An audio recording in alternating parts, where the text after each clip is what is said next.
Hello, my name is Keenan Newton, and I'm a Senior Product Marketing Manager for SharePoint Developers. We're going to talk a little bit about the new features for developers in Office and SharePoint 2013. For SharePoint 2013, we've made a number of significant key investments. These key investments include the creation of the new cloud app model, and where we can now create apps for both Office and SharePoint.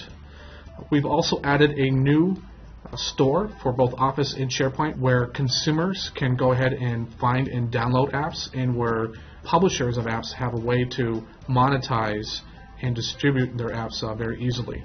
We've also added new features to the client-side object model as well as the server-side object model. We've also included a new workflow engine in SharePoint 2013. This new workflow engine allows you to define workflows via SharePoint Designer or Visual Studio and performs the workflow tasks using HTTP REST calls. In this release of SharePoint 2013, we've also went ahead and made significant enhancements to Access 2013 to allow you to build apps for SharePoint in a WYSIWYG way. This way you can define simple applications without having to necessarily go into various tools. In SharePoint 2010 with Access 2010, we had Access Services, and where data was stored as a list. Now, in Access 2013, data is stored in a SQL Server database. That database can reside within SQL Azure, or it can reside within SQL Server 2012. So when developing SharePoint 2013 and Office 2013, we had some key things that we wanted to pay attention to within the market and trends that our developers are currently doing. For instance, in today's market, Microsoft Office and SharePoint are both kind of the natural front ends to most business applications. Everybody is in Word or Excel or Outlook, and most users out there will go ahead and argue that they spend most of their lives within Outlook. Wouldn't it make sense to be able to have productivity apps, such as being able to create shipping labels, find out enriched information about a specific contact right within your Office applications? Wouldn't it also make sense to be able to send documents from SharePoint and send them to a printing service where they could be printed out for you automatically? We also know that in today's market there are over 700,000 SharePoint developers out there. 700,000. That's a significant number of SharePoint developers out there. And in today's trends, we see that HTML5 and CSS are really becoming kind of mainstream for building great user experiences for web-based solutions. In fact, 75% of all developers out there have used HTML5 at some point in time in their past. And by 2014, we predict 75% of the Fortune 1000 organizations out there will have some type of public-facing web APIs that you can leverage within your own apps.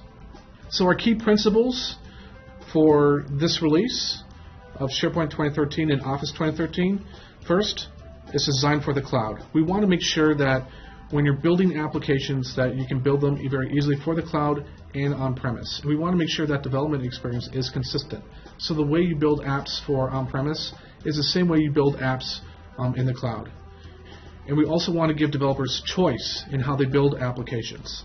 So if you're more familiar with other tools and technologies such as maybe PHP, Ruby on Rails, Java, you can use those tool sets that you're most comfortable with to go ahead and build apps for Office in SharePoint.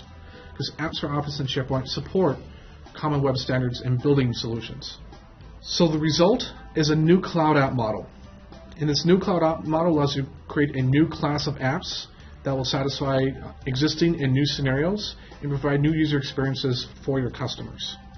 You can leverage the tool sets that you're already familiar with. Because we embrace web standards, you can now have the choice and flexibility of using whatever technologies you want to use for developing your apps. So if you're more comfortable with Eclipse, that's fine. If you want to continue to use Visual Studio, that's fine as well. Obviously, Visual Studio will have a first-class experience with building apps for Office and SharePoint, but again, you can use whatever you're most comfortable with. And we also want to ensure that there's a flexible lifecycle for your applications. We want to make sure that it's easy for you to publish your applications to a store where your users can easily discover those apps and install them with minimal intervention. And it also gives users the ability to upgrade apps at their own leisure. So first, let's take a quick look at Office 2013 developer scenarios.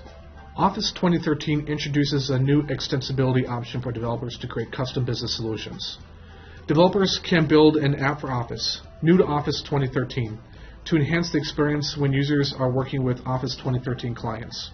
Unlike previous extensibility models in Office, apps for Office are founded on web technologies, and therefore, depending on the type of app, can be used in both the Office 2013 desktop clients as well as the Office web apps.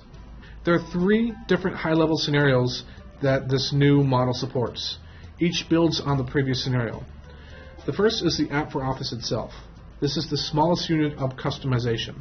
Developers can build one of 3 types of apps, whether it be a task pane, a content, or mail app. These can be embedded within an Office document or within an Office template. And in the case of Outlook, apps are presented to the user based on the context of the email itself. With document templates, you can support having multiple apps within a particular document. So you can think of these as kind of like mashups.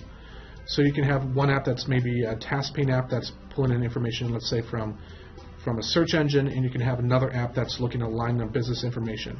And together, those 2 apps provide a composite solution for that particular user. For instance, maybe a financial application within Excel. Now, an app for SharePoint can contain one or more document templates, and within that document template, you can have various apps for Office inside of it. Apps for SharePoint does not mean that full trust solutions are still going away. Full trust solutions are still a very important part to SharePoint and will continue to exist for the foreseen future. The different type of scenarios that we see that full trust solutions are probably best for would be implementing custom branding and user experience within your site itself, creating custom administrative tools, creating workflows to automate business processes for like an entire site, and also doing site and list customization templates as well. However, apps for SharePoint are more focused towards end-user type of solutions.